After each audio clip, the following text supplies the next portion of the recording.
Si të quajnë? Demir Curraj, nga Matogjini. Demir, si është situata këtu në Bashkë dhe Matogjin? Këtu situata ka qenë që më përpara me këto. Janë ka pat shëmbje, ka pat e atje ka pat, gjithmonë ka ardhe shteti ka bërë. Tani me këtë gjendje këtu është edhe njerëzit janë në siklet. Janë shtëpi tu poshtë, ka familje flon me quajnë. Ka frikë më i merr poshtë. Çfarë ka ndodhur konkretisht?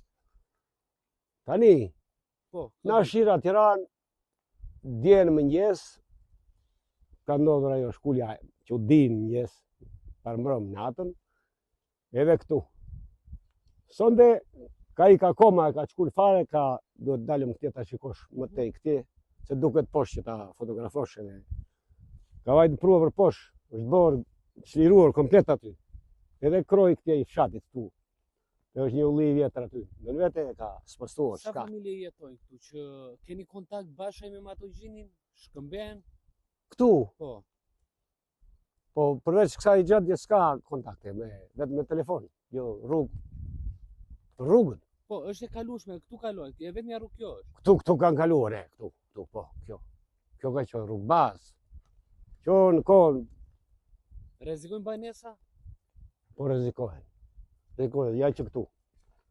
Që këtu mas mua, është banese para ty, janë tjerat e ka vajtë roja poshtë, dhe do dalë që janë pozicion të shikosh.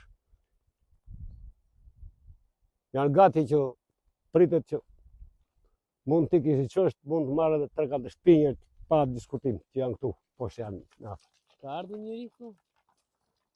Jo, sot mëngjes s'ka ardhur njeri. Nuk e Ata forcat gjeni u statë shtetit erdhën? Këta kanë ardhur, po unë nuk u ndodha aty, Po, janë po, poshtë. janë poshtë. Ata janë të gjatja që erdhëm ne tu se ka rrezik me kjo, nuk është me frikë. Po mendojnë një rrugë tjetër, Po, kjo është punë e madhe i ta bëj shtetis. Është duhet të shikosh dhe kje. Hajde dalim më tej ta shikojmë bashkë aty dhe merrem në një intervistë.